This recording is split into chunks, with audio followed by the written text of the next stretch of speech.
안녕하세요. 에이페오션 대표 정정환입니다. 저는 대전 지하철 월평역 앞에 와 있습니다. 지금까지 대전은 지하철 1호선만 있었기 때문에 대중교통으로서 큰 역할을 하지 못했었는데 지금 대전 지하철 2호선 트램이 한참 공사 중에 있고 2028년도에 완공 예정입니다. 따라서 2호선이 완공된다라면 역세권에 있는 다가구 주택들이 굉장히 인기를 얻을 거예요. 우리 구독자 여러분들 지하철 역세권에 있는 물건 관심 가져보시기 바랍니다. 오늘 제가 소개시켜드릴 경매 물건은 이곳 월평역에서 도보 3분권에 내에 있습니다. 그리고 무엇보다도 2023년도에 지어진 건물입니다. 1층에 상가 2개 호실과 1.5로 12개로 구성되어 있는 다가구 주택인데 역세권에 위치하고 있기 때문에 공실 없이 안정적인 높은 수익을 가져갈 걸로 예상이 되는 물건입니다. 제가 지금까지 상담을 해보면 현금 2, 3억 원의 작은 소액으로 투자할 수 있는 물건을 찾는 분들이 참 많은데 막상 투자처 찾기가 만만치 않거든요. 오늘의 경매 물건은 감정 가격이 13억 9천 그리고 1회 유찰되어 최저 유찰 금액이 9억 7천만 원에서 시작됩니다. 따라서 신탁 대출을 활용할 경우 현금 2억 원만 있어도 충분히 도전 가능한 물건입니다. 여기서 잠깐 대출에 대해서 다시 한번 설명드리겠습니다. 많은 유튜브들이 신탁 대출을 활용할 경우 감정가의 80% 또는 낙찰 가격의 90%까지 대출이 나온다고 이야기하고 있습니다. 물론 틀린 말은 아닙니다. 그렇죠. 반드시 낙찰 가격의 90%까지 대출이 나오는 건 절대 아닙니다. 여기서 가장 중요한 것은 부채 상환 능력, 즉 소득금액 증명원상의 소득금액입니다. 소득금액의 높고 낮음에 따라서 구독자분들이 도전할 수 있는 물건이 달라집니다. 그렇다면 본건의 경우 어느 정도의 소득금액이 되어야 도전 가능할까요? 결론부터 말씀드리면 소득금액 증명원상의 소득금액이 약 3, 4천만 원이면 대출이 원활히 나올 수 있습니다. 대략적인 계산법은 이렇습니다. 우선 본인이 실제 대출을 받고자 하는 금액의 연간 대출 이자를 감당할 수 있는 소득 금액이면 대출이 안정적으로 나올 수 있습니다. 예를 들어 본건을 10억에 낙찰 받고 낙찰 가격의 90% 9억 원을 대출 받는다라면 대출 이자 4.3%를 적용한다라면 연간 이자 지급액은 3,870만 원입니다. 따라서 소득 금액 증명원상의 소득 금액이 3,800만 원 이상이면 본 물건 대출을 충분히 받을 수 있습니다. 그리고 또 다른 예를 들어 만약 대출 15억 원을 일으킨다라면 금리 4.4% 적용 시 6,450만 원입니다. 따라서 소득 금액이 6천만 원대면 충분히 대출이 나올 수 있습니다. 이해되셨나요? 물건을 낙찰받고 대출이 불가능하여 잔금을 미납한다라면 입찰 보증금을 몰수당할 수 있습니다. 따라서 이 영상을 보시는 구독자분들은 본인의 소득금액 증명원상의 소득금액 반드시 확인하시고 입찰받고자 하는 물건 대출 가능 여부 반드시 확인하신 다음에 입찰에 응하셨으면 좋겠습니다. 자, 오늘의 경매 물건 보러 힘차게 가보겠습니다. 저를 따라오시죠.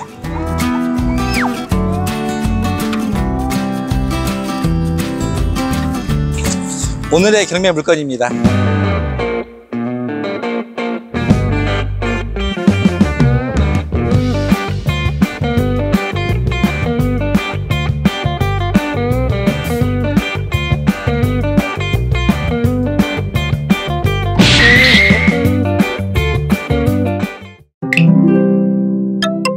사건 기본 내역부터 살펴보겠습니다. 본건의 사건 번호는 2024 타경 7536번입니다. 소재지는 대전광역시 서구 월평동 653번지입니다. 감정 가격은 13억 9,897만 3,200원입니다. 본건이 현재 1회 유찰되어 최저 입찰 금액은 감정가 대비 70%인 9억 7,928만 1,000원입니다. 따라서 입찰 보증금은 최저 입찰가의 10%인 9,792만 8,100원을 준비하시면 됩니다. 토지 면적 63.2평, 건물 면적 104.1평, 제시의 건물은 없습니다. 본건은 대전 서부 새마을 금고의 근저당권에 기한 임의경매 형식으로 진행되고 있으며 입찰일은 2025년도 7월 16일 대전지방법원에서 진행됩니다. 등기부 등본 내역에 대해서 살펴보겠습니다. 본건의 소유권 보존 등기는 2023년도 3월 23일입니다. 말소 기준권리 또한 2023년도 3월 23일 MCI 대부의 근저당권입니다. 등기부 등본에는 근저당권 3건, 임차권 6건, 질권 3건, 가압류 1건, 따서 질권을 제외한 등기부상의 총 채무액은 16억 2,676만 6,728원입니다. 본건을 낙찰 받았을 때 등기부상 인수되는 법적인 권리는 없으며 모든 근저당권 등은 말소가 가능합니다. 다음으로 건축물 대장에 대해서 살펴보겠습니다. 본건의 용도 지역은 제2종 일반 주거 지역입니다. 지상 4층 건물로 건폐율은 59.91%, 용적률 164.77%입니다. 건물의 구성도는 1층 근린생활시설, 즉 사무소로 되어 있으며 2층에서 4층은 다가구 주택으로 구성되어 있습니다. 본건은 일반 건축물 등재 없이 공부와 현황이 모두 일치합니다. 주차장은 6대를 가지고 있으며 엘리베이터까지 갖춰져 있습니다. 층별 구성도를 살펴보겠습니다. 1층 근린생활시설 21.26평 상가 2개호, 2층 다가구 주택 21.26평 원룸 4가구, 3층 다가구주택 21.26평 원룸 4가구, 4층 다가구주택 21.26평 원룸 4가구, 따라서 상가 2개 호실, 원룸 12개 호실, 총 14개 호실로 구성되어 있습니다. 매각 물건 명세서에 대해서 살펴보겠습니다. 본건의 말소 기준 권리일은 2023년도 3월 23일입니다. 원 채권은 대전 세부 새마을금고의 근저당권인데 MCI 대부에서 채권을 매입하여 경매를 진행하고 있습니다. 말소 기준 권리보다 빠른 대항력 있는 임차인은 존재하지 않습니다. 따라서 낙찰자가 인수하는 임차인의 보증금은 전혀 없는 상태입니다. 본건은 상가 2개호, 다가구 주택 12개 호로 총 14개 호실로 구성되어 있는데 이 중 13개 호실이 권리신고 및 배당 신청을 완료한 상태입니다. 상가 102호는 권리신고를 하지 않았는데 이 부분 참고하시기 바랍니다. 최우선 변제금 대상이 되는 세대를 살펴보겠습니다. 본건의 말소 기준 권리일인 2023년도 3월 23일 대전시의 경우 보증금 8,500만원 이하 2,800만원까지 최우선 변제금을 받을 수 있습니다. 따라서 최우선 변제금이 되는 세대는 총 4개 호실로 204호, 303호, 304호, 402호입니다. 본건의 경매 개시 결정일은 2024년도 7월 16일입니다. 그런데 한 가지 안타까운 상황이 발생되는데 201호, 202호, 302호의 경우 2023년도부터 거주하고 있는 걸로 추정이 됩니다. 그런데 이분들이 전입신고를 하지 않고 경매 개시 결정 이후에 전입신고를 하였습니다. 경매 개시 결정 이후에 전입된 임차인은 법적으로 보장받지 못합니다. 이 3개 호실이 경매 개시 결정 전에 전입신고만 됐다라면 최우선 변제금 대상으로 전액 배상을 받을 수 있는 상황이었습니다. 근데 이분들이 전입신고가 늦는 바람에 법적으로 전혀 보장을 받지 못해 보증금을 한 푼도 받지 못할 걸로 예상이 됩니다. 건물 외부 모습 및 내부 모습 살펴보겠습니다.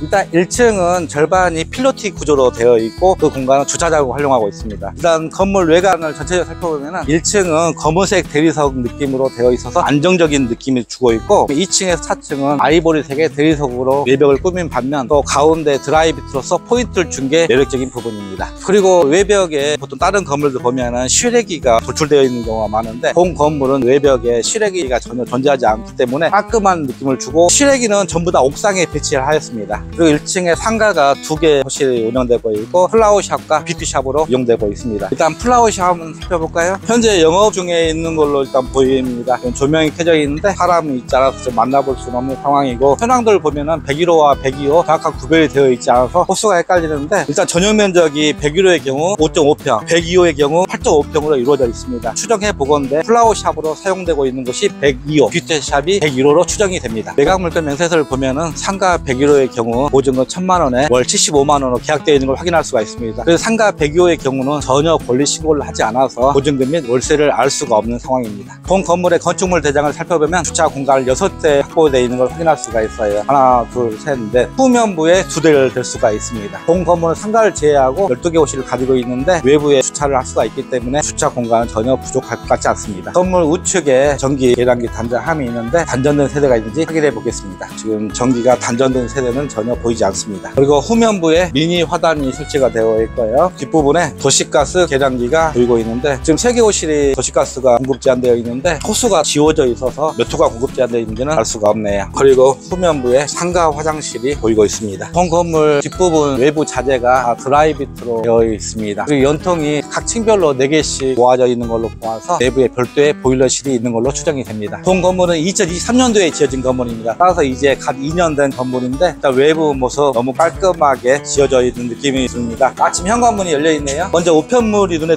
띄는데 디자인이 꼭 예술작품 보는 것처럼 멋진 우편함이 설치가 되어 있습니다. 일단 건물 내부 하나하나 살펴보겠습니다. 제일 먼저 눈에 들어오는 게 이 센서등. 제가 항상 건물 임차인들을 잘 들려면은 처음 건물에 들어설 때 건물이 마음에 들어야 호감도가 높아진다고 설명드렸는데 이 건물은 바로 현관 들어오자마자 아름다운 센서등이 저희를 반기고 있고 일식이 일어나고 있는 태양을 연상시키는 센서등이 되어 있습니다. 건물 내부 1층 들어오자마자 이 건물 굉장히 마음에 든다 하는 느낌이 절로 듭니다. 대전 지역에 있는 다가구 주택들은 엘리베이터가 보통 있는데 이 건물도 엘리베이터가 딱 1층에 들어오자마자 맞이하고 있습니다. 엘리베이터를 감싸고 있는 외벽 형태를 보면 세련된 느낌을 주고 있고요. 자, 엘리베이터 안에 내부 한번 살펴보겠습니다. 이 엘리베이터는 현대 엘리베이터인데 7인용 엘리베이터입니다. 그래서 공간이 크지도 작지도 않은 그런 아담 사이즈입니다. 엘리베이터 옆에 CCTV가 설치가 되어 있습니다. 그리고 외부 환경은 다 볼 수가 있고요. 이 본 건물은 엘리베이터가 설치가 되어 있지만 저는 계단을 통해서 내부 하나하나 살펴보겠습니다. 1층에서 2층 올라가는 계단 우측에 화장실이 설치가 되어 있는데 1층에 화장실이 후면부, 내부 2개가 설치가 되어 있습니다. 자, 2층 한번 올라가 보겠습니다. 중간참에 유리창이 다 설치가 되어 있고 일단 계단 폭은 그렇게 크지도 작지도 않은 사이즈입니다. 천장에 보시면은 역시 건물 2층에도 센서 등을 멋지게 해서 건물 전체의 느낌이 굉장히 산뜻하고 이쁘게 만들어져 있습니다.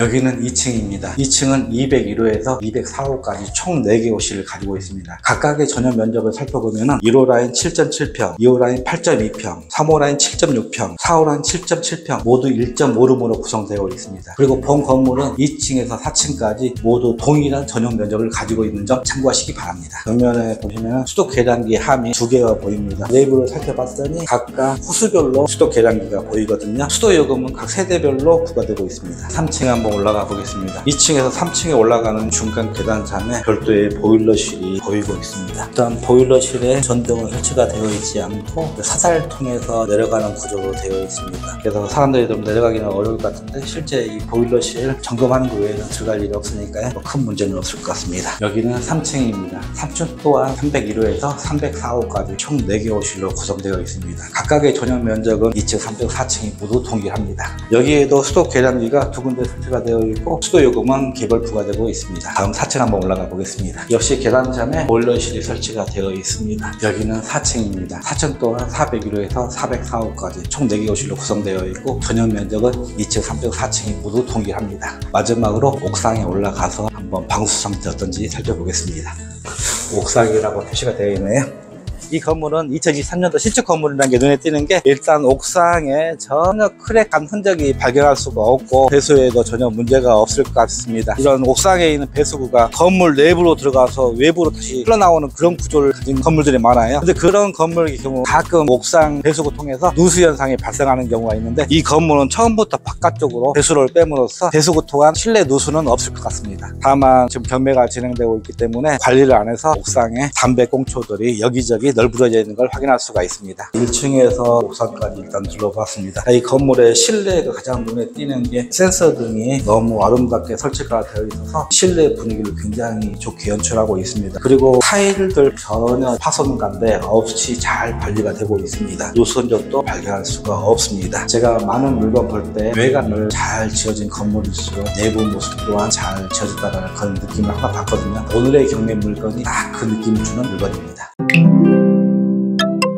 지금까지 건물 외부 내부 살펴봤는데 네, 마음에 드셨나요? 자, 본 건물이 가지고 있는 장점과 단점에 대해서 한번 고민해 보겠습니다. 첫 번째 장점, 본 건물은 지하철 1호선 월평역으로부터 도보 3분 거리 내에 있는 초역세권 물건입니다. 역 주변에는 여러 가지 상업시설, 영업시설들이 발달되어 있고 또 이 주변에 다가구 주택들이 밀집되어 있기 때문에 임차인 수요가 아주 풍부한 곳입니다. 두 번째 장점, 이 건물은 2023년도에 지어진 건물입니다. 아무래도 임차인들은 신축 건물부터 선호하기 때문에 먼저 공실 없이 운영할 수 있다는 그런 장점이 들고요. 세 번째 장점으로 건물의 외부 모습 및 내부 모습이 아주 깔끔합니다. 센서 등을 통해서 실내 분위기를 연출하고 있는데 임차인들이 아주 선호할 만한 분위기를 연출하고 있습니다. 네 번째 장점으로 본 건물은 2억 원 미만의 소액 투자로도 충분히 도전 가능한 물건입니다. 소액으로 투자처 찾기가 참 쉽지 않은데 이 건물은 신탁 대출을 활용한 경우 낙찰 가격의 90%까지 대출이 가능하기 때문에 본 영상 보시는 분들 이 물건 눈여겨보시기 바랍니다. 자, 이 물건의 단점에 대해서 한번 고민해 보겠습니다. 그런데 제가 이 물건의 단점이 뭘까 고민해 보는데 딱히 눈에 띄는 게 없습니다. 다만 한 가지 꼽는다라면은 여기는 약간 대로변에서 들어와 있는 곳이기 때문에 상가로서는 조금 위치가 안 좋은 점, 그 부분이 단점으로 지적할 수 있을 것 같습니다. 마지막으로 본 물건의 수익률에 대해서 한번 고민해 보겠습니다. 본 건물의 원룸의 경우 전용 면적이 7.7평에서 8.2평으로 구성되어 있습니다. 따라서 보증금은 약 1,000만 원에 월 55만 원까지 받을 수 있을 걸로 추정이 됩니다. 그리고 상가는 2개 호실로 구성되어 있는데 101호의 경우 1,000에 75만 원, 다만 저희가 좀 보수적으로 산정을 해서 2개 다 1,000에 50만 원을 받는다고 가정했을 때 본 물건은 800만 원 이상 수익 기대할 수 있는 물건입니다. 저희 에이페오션은 부동산 경매 컨설팅 전문 기업입니다. 평소에 시간이 없어 경매 공부를 할 수 없는 분, 경매가 어려워 왠지 경매로 투자하기가 망설여지시는 분, 믿고 신뢰할 만한 컨설팅 업체를 찾고 계시는 분, 저희 에이페오션에 전화 주시면 언제든지 좋은 물건, 좋은 가격에 낙찰 받을 수 있도록 최선의 노력을 다하겠습니다. 본 영상이 마음에 드시면 구독과 좋아요 꼭 눌러주세요.